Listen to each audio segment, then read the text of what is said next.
शिक्षा, स्वास्थ्य और रोज़गार, ये तीन मुद्दे ऐसे हैं जिन पे पूरी राजनीति चलती है। ये तीन मुद्दे ऐसे हैं जो सवाल कई बार दब जाते हैं, कई बार इन्हीं सवालों को लेकर खूब बहस होती है और कई बार इन्हीं सवालों को लेकर हर जगह धरना प्रदर्शन भी होता है।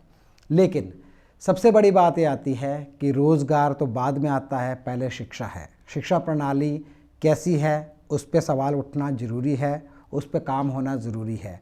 लेकिन उसके बाद जब हम बात करते हैं रोज़गार की, तो रोज़गार और वो भी शिक्षा के क्षेत्र में वो कितना ज़रूरी है, कितना अहम है, ये बहुत इम्पॉर्टेंट मुद्दे हैं जिनके बारे में बात होनी चाहिए। और आज का ये जो कार्यक्रम है हमारा, आप देख रहे हैं शिक्षा मंथन। शिक्षा मंथन में हर हफ्ते हम आपको बताएंगे शिक्षा से जुड़े हुए और शिक्षा क्षेत्र से जुड़े हुए रोज़गार के बारे में बात हम डिस्कस करेंगे ये डिटेल में हर हफ्ते, और जानेंगे गुलशन सर से कि उनका क्या मानना है, क्या कहना है और क्या चल रहा है इस क्षेत्र में हिमाचल प्रदेश में इस समय। आप देख रहे हैं Shiksha Manthan with Gulshan sir from E wings academy Dharamshala. मैं हूं अजय के सकलानी। तो आइए शुरू करते हैं। सबसे पहले धन्यवाद गुलशन सर आपका यहाँ पे आने के लिए हमारे स्टूडियो में। Thank you very much. शिक्षा में हम बात करते हैं रोज़गार की, तो इस समय सबसे बड़ा मुद्दा जो है शिक्षा क्षेत्र में रोज़गार को लेके वो है टीजीटी। टीजीटी का एग्ज़ाम एक तो लंबे समय के बाद आया और अब वो एग्ज़ाम चल रहा है, और उसमें आगे क्या क्या होना है, किस तरह की ये पूरी प्रोसेस रहेगी, इस बारे में हम आज डिस्कस करेंगे। लेकिन सबसे पहले जो टीजीटी का एग्ज़ाम चल रहा है उसका क्या अपडेट है, किस तरह से ये एग्ज़ाम कब शुरू हुआ और इसमें क्या क्या नए अपडेट्स इस समय चल रहे हैं। देखिए, जो टीजीटी के एग्ज़ाम हैं वो अलग अलग स्ट्रीम्स के लिए हुए हैं, हो भी रहे हैं, अभी चल भी रहे हैं। टीजीटी नॉन मेडिकल के जो स्टूडेंट्स हैं, यानी कि वो स्टूडेंट्स जो मैथमेटिक्स, फिज़िक्स, केमिस्ट्री पढ़े हैं जिन्होंने ग्रेजुएशन लेवल पे, उनका एग्ज़ाम हो गया। December 20 से ये एग्ज़ाम स्टार्ट हुए थे। उसके बाद टीजीटी मेडिकल जो है उनका एग्ज़ाम जो है वो भी हो चुका है, और टीजीटी आर्ट्स जो है उनका एग्ज़ाम अभी चल रहा है। तो इस बार जो पेपर हैं वो शिफ्ट बेसिस पे है, कंप्यूटर बेस्ड टेस्ट है। हिमाचल में पहली बार कंप्यूटर बेस्ड टेस्ट हो रहा है, पहले कभी भी कंप्यूटर बेस्ड टेस्ट नहीं हुआ है। और अलग अलग शिफ्ट्स में स्टूडेंट जा रहे हैं पेपर देने के लिए। तो it is a new experience for students also, and it's a new experience for whole Himachal. It's going to change the way Himachal have been recruiting students till now, individuals till now. तो जो recruitment अभी चल रही है, जिस तरह से हम बात कर रहे हैं, तो इसमें एक लंबा गैप भी रहा बीच में, तो क्या कारण रहे और कितना लंबा वो गैप रहा, और ख़ासकर वो जो स्टूडेंट जो इसकी प्रेपरेशन कर रहे थे, तो कहीं ना कहीं एक एज रिस्ट्रिक्शन भी रहती है, तो उनके लिए कहीं एक प्रॉब्लम रही कि अगर टाइम पे एग्ज़ाम नहीं होते हैं तो? नहीं, एज रिस्ट्रिक्शन ऐसा है कि हिमाचल में आप 45 साल की एज तक दे सकते हैं एग्ज़ाम। और जो कैटेगरी है जिनके पास जो रिज़र्व कैटेगरीज हैं उनको रिलैक्सेशन, एज रिलैक्सेशन भी मिलती है, एलिजिबिलिटी रिलैक्सेशन में मार्क्स रिलैक्सेशन भी मिलती है। तो एज के हिसाब से तो मुझे नहीं लगता कि कोई प्रॉब्लम है। लेकिन जहाँ तक आपने बात की कि भाई पेपर जो है वो बहुत टाइम के बाद हुआ है, हाँ बिल्कुल काफ़ी टाइम के बाद हुआ है, लेकिन हुआ है। और ये जो पेपर है ये काफ़ी डिटेल सिलेबस के साथ आया। जो सिलेबस इस बार के पेपर का था वो भी बहुत ज़्यादा बदल चुका है। जैसे स्टूडेंट के पास पहले जब प्रिपेयर करता है स्टूडेंट, तो वो प्रीवियस ईयर पेपर्स को देखने की कोशिश करता है कि पहले पेपर कैसे आए हैं। लेकिन ये बिल्कुल ही न्यू तरीके से पेपर है। एक आप ये बोल सकते हैं कि it's a new inning for education in Himachal. तो जैसे आपका ई-विंग्स अकेडमी है, आप लोग प्रिपेयर करते हैं स्टूडेंट्स को अलग अलग एग्ज़ाम्स के लिए, तो ये जो पैटर्न चेंज होता है इसका कितना इम्पैक्ट स्टूडेंट्स के ऊपर पड़ता है, या फिर खासकर उन लोगों के ऊपर पड़ता है जो प्रिपेयर कर रहे हैं इस एग्ज़ाम के लिए, जॉब के लिए? देखिए, ऐसा है कि पहली चीज़ तो ये है कि मैक्सिमम स्टूडेंट जो होता है वो प्री डिटरमाइंड नोशन से चलता है, और कभी भी कोई चेंज आता है तो उसको एक्सेप्ट नहीं करते हैं। तो सिमिलरली ये जो पेपर है, पहली चीज़ तो यही कम्युनिकेट करना, यही समझाना कि पेपर को पढ़ना कैसे है इस वाले को, इट्स क्वाइट चैलेंजिंग। क्योंकि जैसे मैंने आपको पहले भी बताया कि पेपर का सिलेबस चेंज हुआ, पेपर का सिलेबस जो है वो वास्ट है, डिफरेंट शिफ्ट्स में पेपर हो रहा है। इस बार का जो मेरिट भी बनेगी वो नॉर्मलाइज्ड स्कोर से बनेगी। पहले ऐसा होता था कि जैसे आपने पेपर दिया, एक ही दिन पेपर हुआ, तो 100 में से जो मेरिट में आ गए टॉप 100 वो सिलेक्ट हो जाते थे। अच्छा। इस बार there is angle of normalization also, तो वो भी एक चीज़ की कन्फ्यूजन है स्टूडेंट्स को कि नॉर्मलाइजेशन कैसे होती है, कैसे नहीं होती है, क्योंकि बहुत से स्टूडेंट्स ऐसे हैं जो पहली बार पेपर दे रहे हैं इस तरीके का। जैसे मैंने आपको पहले भी बताया कि आज तक हिस्ट्री ऑफ हिमाचल में कभी भी कंप्यूटर बेस्ड टेस्ट नहीं हुए हैं, तो ये काफ़ी चैलेंजिंग है, लेकिन बहुत इंटरेस्टिंग भी है, काफ़ी इम्पार्शल भी है तरीका। इससे जो आपकी, जैसे पहले के टाइम में आप बहुत सुनते थे कि चीटिंग बहुत ज़्यादा हो रही है, अनफेयर मीन्स से लोग जो हैं वो एग्ज़ाम, तो वो चीज़ बहुत नलीफाई होगी। तो keeping those things in mind, it's a good step I would say. और ये जैसे आपने मेरे को क्वेश्चन पूछा तो डिफ़िकल्ट तो था स्टूडेंट्स को समझाने के लिए ही बहुत है, क्योंकि या तो कोई स्टूडेंट्स ऐसे हैं जिन्होंने पहले से तैयारी की हुई, एक तरीके से तैयारी कर रहे हैं, तो वो शिफ्ट नहीं चाहते हैं, वो नहीं। अगर आप फेसबुक के ऊपर, अगर आप सोशल मीडिया पे देखेंगे तो स्टूडेंट्स के अलग अलग तरीके से पेपर देने के बाद रिस्पॉन्स हैं। कई स्टूडेंट बोल रहा है कि जैसे पहले पेपर आता था वैसा पेपर ही नहीं है। जैसे अभी टीजीटी आर्ट्स के स्टूडेंट्स हैं तो दे एक्सपेक्ट दैट कि हिंदी इंग्लिश ज़्यादा आएगी, हिस्ट्री ज़्यादा आएगी, लेकिन पेपर में इकोनॉमिक्स ज़्यादा पूछी जा रही है। So there is a shift. तो हम लोग प्री कंसीव्ड नोशन से स्टूडेंट्स को राइट डायरेक्शन में लेके आना, दैट वाज चैलेंजिंग। जैसे आपने एज की बात की कि एज का जो है 45 ईयर एज तक जो है इसमें अपीयर होते हैं, तो 45 ईयर एज के अगर हम बात करें तो अप्रॉक्सीमेटली उनकी जो ग्रेजुएशन हुए तकरीबन 25 साल हो गए हैं। अब 25 साल जिसको ग्रेजुएशन किए हुए हो गए, तब से अब मैं काफ़ी कुछ बदलाव आ चुका है। तो जो प्रेपरेशन रहती है इस एग्ज़ाम के लिए, तो खासकर उन लोगों के लिए जिनके ग्रेजुएशन जो है अप्रॉक्सीमेटली 25 साल पहले हुई है, उनके लिए तो ये और भी डिफ़िकल्ट हो जाता होगा। देखो, मेरा एक्सपीरियंस ये बोलता है कि जो मैरिड हैं, जिनकी एज ज़्यादा है, वो ये पेपर ज़्यादा निकालते हैं। अच्छा। जो मुझे लगता है, आप इसके ऊपर जब ये रिज़ल्ट आएगा तो आप एक एनालिसिस ज़रूर करिएगा, अगर आपका चैनल कि भाई कितने लोग ऐसे थे जिनकी एक एबव एवरेज या एवरेज एज कितनी है जो इस बार रिक्रूट हुए हैं टीजीटी कमीशन में। मुझे ऐसा लगता है कि जो लोग पहले पढ़े हैं उनका बेस अच्छा होता है, मतलब वो 25 ईयर्स पहले जिन्होंने स्टडी की हुई है उनकी एक कॉन्सेप्चुअल अंडरस्टैंडिंग और एक स्टूडेंट टीचर रिलेशनशिप के जो एक देखते हैं, वो उनका देखने का नज़रिया बहुत अलग है। हाँ, ये डेफिनेट है कि गैप ऑफ स्टडी होता है, लेकिन वो उसको कंपनसेट करते हैं। ऐसा नहीं है कि भाई वो लोग नहीं निकालते हैं पेपर। और मेरा ये मानना है कि मैक्सिमम जो ये टीजीटी कमीशन का पेपर निकले, वो मैरिड आपको बहुत मिलेंगे, मैक्सिमम आपको मैरिड मिलेंगे, जिनकी एज जो होगी विद 30, 32, 35। मैं ये नहीं बोल रहा यंगस्टर्स नहीं होंगे, लेकिन मैक्सिमम आपको वो मिलेंगे। 35 ईयर्स के भी मिलेंगे, 36 के भी मिलेंगे, 40 ईयर्स के भी मिलेंगे। उनके लिए चैलेंजिंग ज़रूर होता है, लेकिन उतनी मेहनत करते हैं वो। एज ए एजुकेशनिस्ट आप इतने सालों से स्टूडेंट्स को प्रिपेयर करा रहे हैं एग्ज़ाम्स के लिए, खासकर जो जेई हो गया, नीट हो गया, या फिर टीजीटी की हम बात करें इस तरह के, या सीयूईटी हो गया, इन एग्ज़ाम्स के लिए आप प्रिपेयर करते हैं। आपको कितना डिफरेंस नज़र आता है कि जो फ्रेश जो नए स्टूडेंट अभी कॉलेजेस से निकले हैं, जब वो इस तरह के एग्ज़ाम्स के लिए अपीयर होते हैं और जो ओल्ड स्टूडेंट्स हैं वो अपीयर होते हैं, तो कितना डिफरेंस आपको नज़र आता है उनकी प्रेपरेशन में? देखिए, बहुत डिफरेंस है, क्योंकि जब आप स्कूल से निकलते हो, कॉलेज से निकलते हो, that is an academic study. तो स्टूडेंट जो पेपर देता है वो सब्जेक्टिव अप्रोच होती है उसकी। तो स्टूडेंट जो होता है वो बहुत नोट्स ड्रिवन होता है। लेकिन जब आप कॉम्पिटिटिव कल्चर में आते हो तो you need to be very analytical, आपका क्रिटिकल एनालिसिस बहुत अच्छा होना चाहिए, अंडरस्टैंडिंग बहुत अच्छी होनी चाहिए, और आप ऑब्जेक्टिव पेपर देते हो।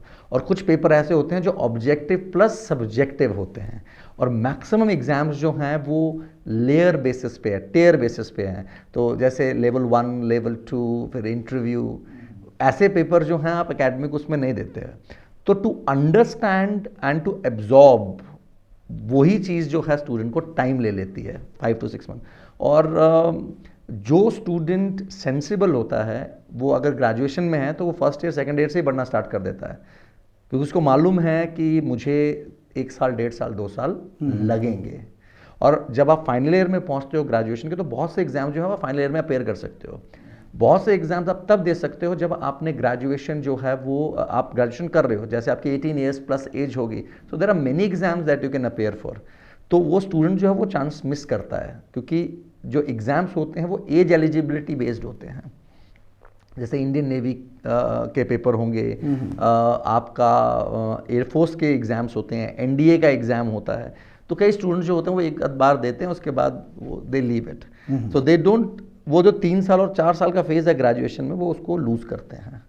और कई स्टूडेंट जो है वो 12th के बाद प्रोफेशनल कोर्सेज की तरफ जाने की कोशिश करते हैं, तो वो स्टूडेंट जो है वो भी फिर ड्रॉप लेंगे, 1 साल लेंगे, 1.5 साल लेते हैं, 2 साल लेते हैं, तो दे टेक टाइम। तो इस तरह के एग्ज़ाम्स की जो प्रेपरेशन की हम बात करें, मतलब वो 12th के बाद ही उसकी प्रेपरेशन एक तरह से शुरू हो जानी चाहिए, ऐसा आपका कहना है? बिल्कुल। देखो, अगर आप अर्ली स्टार्ट करेंगे तो you will reach on time. जैसे आपने एज वाला पहले जैसे क्वेश्चन पूछा था, अगर आप लेट स्टार्ट कर रहे हैं तो आपको उतनी ही ज़्यादा मेहनत करनी पड़ेगी। और आज का स्टूडेंट जो है उसको कंपार्टमेंटलाइज करना बहुत ज़्यादा ज़रूरी है 12th के बाद। बिकॉज हमारे जो, मेरा ये मानना है पर्सनल ओपिनियन, हमारे इंडिया में जो पेरेंट्स हैं वो हेलीकॉप्टर पेरेंट्स हैं। 12th तक जो होता है वो हैंड होल्डिंग करते हैं, रोज़ पूछेंगे क्या पढ़ा, कितने मार्क्स आए, कितने आए। जैसे ही 12th के बाद स्टूडेंट कॉलेज में जाता है या वो किसी कॉम्पिटिटिव एग्जाम की प्रिपरेशन करने लगता है, जैसे नीट हो गया, तो उनका जो इंटरेक्शन है स्टूडेंट के साथ वो कम होता जाता है। और जितना ज़्यादा आप स्टूडेंट को, क्योंकि डिस्ट्रैक्शंस वैसे ही बहुत ज़्यादा हैं, तो जितना ज़्यादा हम स्टूडेंट को 12th के बाद, और ये चीज़ जो है आपको मेट्रोपॉलिटन सिटीज़ में मिलेगी, मेट्रोपॉलिटन सिटीज़ में मिलेगी, जिस कल्चर को हमें यहाँ डेवलप करना बहुत ज़्यादा ज़रूरी है। एक सवाल बहुत इम्पोर्टेंट यहाँ पे उठता है, बहुत सारे लोग ऐसे हैं जो वेट कर रहे होते हैं कि गवर्नमेंट का जो जॉब्स है उसके लिए एग्ज़ाम आएंगे, तो फिर वो उसके लिए तैयारी कर रहे होते हैं कॉन्टिन्यूसली, और उस बीच में क्या होता है कि जैसे कहीं जॉब करनी है, कुछ भी है, तो वो उसको भी कई बार इग्नोर कर देते हैं। तो कितना इम्पैक्ट होता है अगर कोई एग्ज़ाम के लिए प्रिपेयर कर रहा है लेकिन मिड वे जो है, अगर एग्ज़ाम टाइम पे नहीं आ रहा है या डिले हो रहा है, तो उस बीच में अगर वो टीचिंग में ऑलरेडी काम कर रहे हो, कहीं पढ़ा रहे हो, किसी स्कूल में, कॉलेज में या फिर किसी इंस्टीट्यूट में पढ़ा रहे हो, तो क्या उसका एक इम्पैक्ट उनकी प्रिपरेशन में पड़ता है? नहीं, बिल्कुल पड़ता है, बिल्कुल पड़ेगा। लेकिन जो स्टूडेंट्स हैं, जैसे आपने बोला कि पेपर टाइम से निकलता है, you have to be on your toes all the time. Competitive exam ऐसा है, आपके सामने कब अपॉर्चुनिटी आएगी आपको मालूम नहीं होता है, because there is no single cycle. जैसे मैं आपको एग्जांपल देता हूँ, एसएससी बॉडी जो है वो पेपर कंडक्ट कराती है। वो बॉडी क्या करती है, वो साल में कौन सा पेपर कब निकलना है, जो स्टैंडर्ड 10 to 15 पेपर्स हैं, एसएससी, सीपीओ, सब इंस्पेक्टर का, दिल्ली पुलिस का पेपर, स्टेनोग्राफर का पेपर, एग्जाम्पल दे रहा हूँ मैं आपको, वो कैलेंडर जो है साल का वो पहले निकाल के दे देते हैं। ओके। जैसे आपको पहले ही पता होता है कि एनडीए का पेपर कब होना है, आपको पहले ही पता होता है सीडीएस का पेपर कब होना है। बिल्कुल। अगर वैसी साइकिल हम लोग हिमाचल में देना स्टार्ट कर दें तो पहले से तो स्टूडेंट को पता है कि अब उन्होंने जैसे दिया हुआ है, जैसे एग्जाम्पल दे रहा हूँ, अभी सब इंस्पेक्टर का पेपर होगा in the month of October, उसका फॉर्म भरा जाएगा मई जून में, तो मेंटली स्टूडेंट के पास 6-8 मंथ्स होता है, he knows what he has to do. हमारे साथ प्रॉब्लम ये होती है कि we really don't know when the examination is going to come. तो अगर वो साइकिल अगर पहले से ही पता हो, चाहे वो 2 ही पेपर क्यों ना हो साल के, चाहे वो 3 ही पेपर क्यों ना हो साल के, then it will become very easy for student also to prepare. Mental pressure student के ऊपर जो है वो कम रहेगा। टीजीटी की अगर हम बात करें तो एक तरफ जब बहुत सारे जो कैंडिडेट्स हैं वो अप्लाई कर रहे हैं, इंतज़ार कर रहे हैं एग्ज़ाम के आने का, लेकिन वहीं वैकेंसीज़ जब हम देखते हैं तो वैकेंसीज़ उतनी नहीं होती है। तो ऐसे में कहीं ना कहीं एक फ्रस्ट्रेशन लेवल जो है वो कैंडिडेट्स को खाया जाता है। तो उससे अगर डील करना तो कैसे डील किया जाए? देखिए, एक चीज़ बहुत क्लियर है, you have to be the best if you want to serve the people. अगर आपने गवर्नमेंट सेक्टर में आना है, आपने इतने लोगों को देखना है, आपने पब्लिक सर्विस करनी है, you have to be the best. अभी जैसे टीजीटी आर्ट्स का पेपर है तो 44,000 कैंडिडेट्स जो हैं वो अपेयर हो रहे हैं, आपकी सीट्स जो हैं वो 450 हैं। So you have to be in the top 1%। If you are not among the top 1% in Himachal, तो आपको सीट नहीं मिलेगी। बाकी 99% जो है उनको नहीं होगा, लेकिन they need to be ready कि नहीं, नेक्स्ट अपॉर्चुनिटी जब हमारे पास आए तो स्टूडेंट क्या करता है, वो पेपर के ऊपर तैयारी करता है। जैसे कोई पेपर आया तो वो 2 महीने पढ़ेगा, उसके बाद वो पढ़ता नहीं है। तो रेगुलरिटी ऑफ स्टडी नहीं है। जैसे टीजीटी मेडिकल है, तो टीजीटी मेडिकल में मेरा हिसाब से कोई 169 सीट्स हैं। तो जो अपेयरिंग, जो लोग अपेयर हुए 12 की 1000 के करीब हुए हैं, तो 1.5 से 2% में आपको आना पड़ेगा। टॉप 1%, 1.5%। तो वो अगर, और इसीलिए अगर आप देखेंगे तो जो पेपर ले रहे हैं ये टफ ले रहे हैं। टफ इसलिए ले रहे हैं because they want cream out of those. It is, students जैसे बोलता है कि पेपर मुश्किल है, लेकिन अगर आप रिक्रूटमेंट एजेंसी को देखें या किसी इंडिविजुअल को देखें या हम ही काम करते हैं, तो we want best people for us. बिल्कुल। अब वो बेस्ट पीपल लेने के लिए आपको एक प्रोसेस को फॉलो करना है। वो उस प्रोसेस को जब फॉलो कर रहे हैं तो वो बेस्ट 1% निकालने की कोशिश करेंगे, वो 44,000 से या वो 12,000 से या वो 16,000 से, so that it becomes easy कि उनके ऊपर ट्रेनिंग जब कर रहे हैं आप, तो आपको ज़्यादा एफर्ट्स डालने ना पड़े। उनको आप बहुत जल्दी जो है वो सिस्टम के अंदर डाल सकते हो। उनकी एफिशिएंसी और इफेक्टिवनेस जो है वो बहुत जल्दी आती है। तो इसीलिए जो पेपर हैं वो बहुत ज़्यादा मुश्किल होते जा रहे हैं। तो अगर कोई स्टैंडर्ड तरीके से पढ़ता है, एक प्रॉब्लम मैंने जो देखी हिमाचल में जो आ रही है वो है यूट्यूब कल्चर। मैक्सिमम स्टूडेंट क्या कर रहा है आज की डेट में, वो यूट्यूब को सुनता रहता है। वो पेपर में कुछ और आना है। अब यूट्यूब में ऐसा है कि भाई आपको 30 मिनट्स 1 आवर की वीडियो है, तो शॉर्ट में पढ़ते हैं आप, तो शॉर्ट में पढ़ोगे तो आपके दिमाग में वैसी चीज़ बनती है। लेकिन जो पेपर आ रहा है वो आ रहे हैं concept based, deep understanding based, जिसमें आपको सिटिंग करके बैठना है। बिकॉज जो आप जॉब करने जा रहे हो टीचिंग की, वो एकेडमिक है, तो आपकी थॉट प्रोसेस भी एकेडमिक होना चाहिए। तो इसीलिए पेपर जो है वो मुश्किल आ रहे हैं। जो मेरी एनालिसिस है, मैं ये नहीं बोल रहा कि जो मैं बोल रहा हूँ वो बिल्कुल वैसा ही आउटलुक होना चाहिए, लेकिन प्राइमरीली ये एक बहुत ही फंडामेंटल और बेसिक चीज़ है। If you want best, you need to have a tough exam. For example, दुनिया का सबसे मुश्किल एग्जाम जो है 12th के बाद, वो IIT JEE है। अब कोई पूछे कि 12th के बाद इतना मुश्किल एग्जाम क्यों देते हैं? Because they want best engineers, they want best people who study engineering.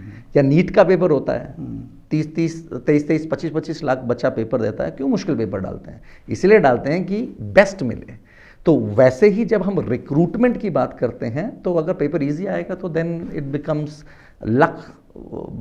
कई लोग लक के ऊपर भी प्ले करते हैं। तो जैसे नंबर ऑफ क्वेश्चंस जो हैं इस बार 200 कर दिए हैं, नंबर ऑफ क्वेश्चंस कम नहीं है। तो जो आपको इस बार लोग मिलेंगे जो सिलेक्शन प्रोसेस में, मेरे हिसाब से they will be one of the best in Himachal.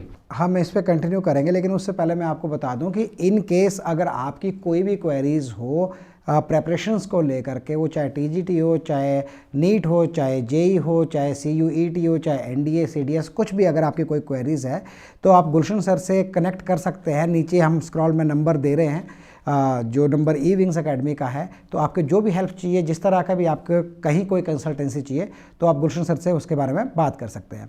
तो हम वापस कंटिन्यू करते हैं। एक बात हो रही है कि एक बैच वाइज एक रिक्रूटमेंट भी होती है, जो गवर्नमेंट एग्ज़ाम्स के अलावा जो होती है।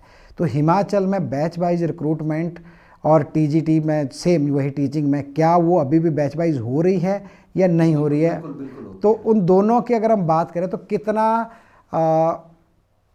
कहीं ये टेंशन वाला रहता है TGT के लिए जो अपीयर हो रहे हैं उनके लिए, कि अगर बैच वाइज रिक्रूटमेंट भी हो रहा है, कुछ सीट्स वहाँ चली जा रही है, या फिर जो बैच वाइज वाले जो इंतज़ार कर रहे हैं कि हमारा बैच आएगा, वो भी कहीं ना कहीं इसमें थोड़ा सा ईजी रहता है। जब आपने प्रोफेशनल कोर्स किया है, तो प्रोफेशनल कोर्सेज उन कोर्सेज को बोलते हैं जिनको करने के बाद आपको ये उम्मीद होती है कि आपको नौकरी लगेगी। B.Ed जो है वो एक प्रोफेशनल कोर्स है। आपने पोस्ट ग्रेजुएशन की हुई है, आपने ग्रेजुएशन की हुई है, तो स्टूडेंट को वे आउट चाहिए होता है, एक डोर्स चाहिए होते हैं कि हम एंटर कर पाएँ टीचिंग लाइन में या सर्व कर पाएँ। तो एक डोर जो गवर्नमेंट ने बनाया है वो है आपका कमीशन, जिसमें आपके एग्ज़ाम्स होते हैं, जिसमें आप फिल्टर्ड स्टूडेंट्स को लेते हैं। दूसरे वो स्टूडेंट्स होते हैं जिनके पास एक्सपीरियंस है, जो शायद बहुत टाइम से पढ़ा रहे हैं, लेकिन जब वो कंपटीशन में बैठते हैं तो वो कंपटीशन फाइट नहीं कर पाते। देखो, कंपटीशन फाइट करके पेपर क्लियर करना और टीच करना, देयर आर 2 डिफरेंट थिंग्स। तो ये पॉसिबिलिटी बहुत बड़ी है कि जो लोग कंपटीशन नहीं निकाल पाते हैं वो बहुत अच्छे टीचर्स हों। तो वो जो जो प्रोसेस है that is a good process, मतलब ऐसा कोई प्रोसेस नहीं है वो कि वो एक मतलब जिसको बोलते हैं कि भी आप उस पर डिबेट कर सकते हैं, but it is a process, it is a way for people to get a job. और सभी की एक ड्रीम होती है कि वो गवर्नमेंट जॉब जो है वो लें। सो बैच वाइज रिक्रूटमेंट जो है वो एक तरह से बहुत अच्छी भी है, क्योंकि एक्सपीरियंस उतना होता है एक्सपीरियंस उस होता है टाइम उनको। तक।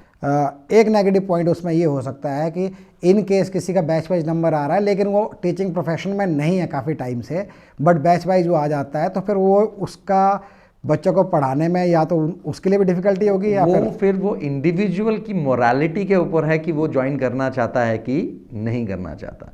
कई लोग हैं जो शायद नहीं करते हैं ज्वाइन, जिनको क्योंकि सभी की अपनी अपनी प्लसेस लाइफ में हैं, तो कई लोग नहीं भी करते हैं ज्वाइन। जो आपने बोला वो उस चीज़ को मैं बिल्कुल एग्री करता हूँ, लेकिन मैक्सिमम जो 45-50 प्लस हो गए हैं उनको बैच, तो there are many who don't join also.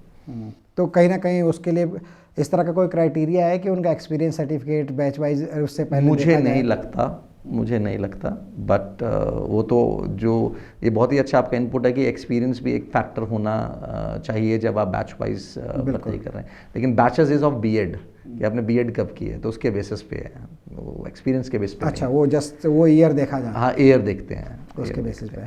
तो अभी हम करंटली जैसे टीजीटी का एग्ज़ाम चल रहा है, तो हम कंक्लूड करेंगे इस सेशन को आज, और हम लास्ट पॉइंट आपका लेंगे टीजीटी के ऊपर। तो जो एग्ज़ाम होने वाले हैं उसके लिए जो कैंडिडेट अपीयर होने वाले हैं उनके लिए अगर हम लास्ट मोमेंट पे कोई स्पेसिफिक प्रेपरेशन की बात करें तो किस तरीके से उनको प्रिपेयर करना चाहिए और किस माइंडसेट के साथ उनको एग्ज़ाम के लिए जाना चाहिए? देखिए, पहली चीज़ तो ये है कि वो बच्चा जिसके कॉन्सेप्ट्स क्लियर हैं वो बच्चा पेपर निकालेगा। दूसरी, you have to be very calm and composed. तीसरी, जो चीज़ आपको आती है पेपर में, जो आपके स्ट्रेंथ है, उसको आप गलत मत करिए। बिकॉज जो चीज़ आपको आती नहीं वो आप गलत नहीं कर सकते, वो आप सही कर सकते हो। लेकिन जो चीज़ आप पढ़ के गए हो, जिसके ऊपर आपने एफर्ट डालें, और वो भी अगर आप गलत करके आ रहे हो, then it will be very difficult for you. चौथी चीज़ ये है कि क्योंकि ये बैच वाइज बोल रहा हूँ मैं, शिफ्ट वाइज पेपर हो रहा है, तो बहुत सी चीज़ें ऐसे भी स्टूडेंट सुन रहे हैं जो बहुत इमेच्योर हैं, चाहे वो यूट्यूब पे हो, चाहे वो फेसबुक पे हो, तो उसको भी अवॉइड करने की कोशिश करें। और ये कोशिश करें समझने की, अगर कोई बोल भी रहा है तो क्वालिटी कहाँ पर है।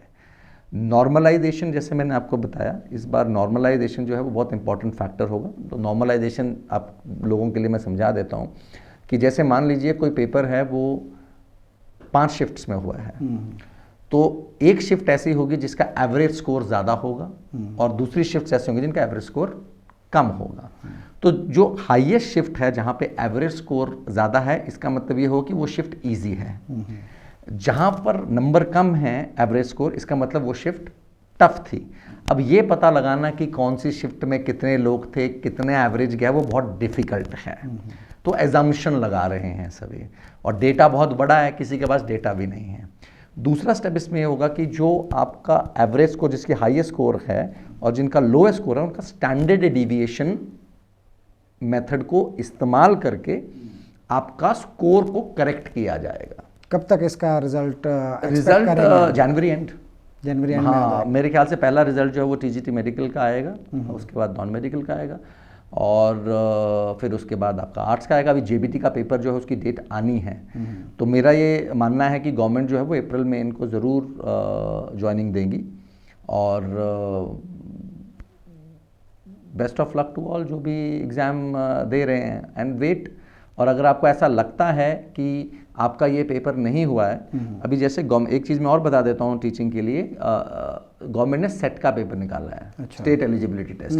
तो इनवेरिएबली स्टेट एलिजिबिलिटी टेस्ट तब निकलता है जब आपको पता है कि आपका असिस्टेंट प्रोफेसर का पेपर आने वाला है। तो जो भी मास्टर्स जिन्होंने की हुई है उनसे मेरी रिक्वेस्ट होगी कि वो स्टेट एलिजिबिलिटी का टेस्ट भरिए। तो ये हो सकता है कि आने वाले साल सवा साल के अंदर आपको असिस्टेंट प्रोफेसर जो कॉलेज केडर है उसकी पोस्ट मिले। There is a very high probability.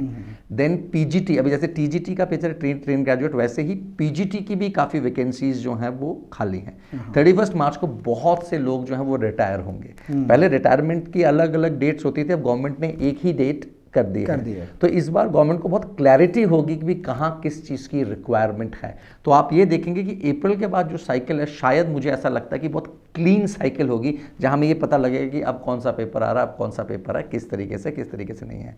लेकिन अगर गवर्नमेंट एक जैसे होता है ना श्वेत पत्र ऐसे डाल दें कि ये पेपर होना है साल में, ये वाला पेपर भी होना है, ये वाला भी होना है, एंड टेंटेटिव डेट हो कि ये अक्टूबर मंथ में हो सकता है ये, तो स्टूडेंट जो हो बड़ा मतलब एक प्रिपेयर्ड भी रहेगा और उसमें एक एनर्जी भी रहेगी कि मुझे करना है, बिल्कुल बिल्कुल, कि मैं इस तरीके से कर सकता हूँ, ये चीज़ इस तरीके से आएगी। तो वो है, क्योंकि मैक्सिमम इन्फॉर्मेशन जो स्टूडेंट को सोशल मीडिया से मिलती है, और कई स्टूडेंट जो RTI फाइल करते हैं फिर कि क्या है, किस तरीके से है, किस तरीके से नहीं है। तो मेरी तो यही रिक्वेस्ट, अगर ऐसा हम कर पाए, बेशक हम 5 पे एग्जाम्स के लिए ही करें साल में, it will be fantastic thing for Himachal. Thank you so much Gulshan sir हमसे बात करने के लिए। और आप लोग जो भी इस बार एग्ज़ाम में अपीयर हुए हैं या अपीयर होने जा रहे हैं, तो लगता है कि 2026 का ये जो साल है ये कहीं ना कहीं एक अच्छी खबर लेके आएगा, और इस साल रिक्रूटमेंट भी ज़्यादा होने के चांसेस है, क्योंकि जिस तरह से इस बार रिटायरमेंट 31 मार्च को ज़्यादा होनी है। तो अच्छा लग रहा है ये बात सुन के कि इस बार जो है रिक्रूटमेंट ज़्यादा हो सकती है, पॉसिबिलिटी इसी की है। और उम्मीद ये भी है कि सरकार थोड़ा सा इसको क्रमबद्ध करे, ताकि उसके बाद आपको इस बार नहीं तो जो नेक्स्ट एग्ज़ाम के लिए अपीयर होना है या नेक्स्ट के लिए अपीयर होना है, उसकी एक क्लैरिटी पहले से मिले। आप देख रहे हैं शिक्षा मंथन। आपको बता दें, हर हफ्ते हम एक एपिसोड लेके आएंगे जिसमें एक अलग टॉपिक पे हमारी बात होगी। गुलशन सर हमारे साथ होंगे। गुलशन सर ई-विंग्स अकेडमी धर्मशाला से हैं और वो हमारे गेस्ट रहेंगे खासकर इस शो के लिए। तो अगर आपके जो भी क्वेरीज़ है आप कमेंट बॉक्स में ज़रूर लिखें, ताकि नेक्स्ट टाइम जब गुलशन सर यहाँ हों तो हम उनसे वो सवाल पूछ सकें, या आप हमें फेसबुक पे मैसेज भी कर सकते हैं। हमारा नंबर भी दिया हुआ है, आप उसमें व्हाट्सएप में भी हमें मैसेज कर सकते हैं। इसी वीडियो के नीचे जो है आपको डायरेक्ट कॉन्टैक्ट का ऑप्शन मिलेगा। आप देख रहे हैं शिक्षा मंथन। मैं हूँ अजय के सकलानी। हमारे साथ जुड़ने के लिए बहुत बहुत धन्यवाद। नमस्कार।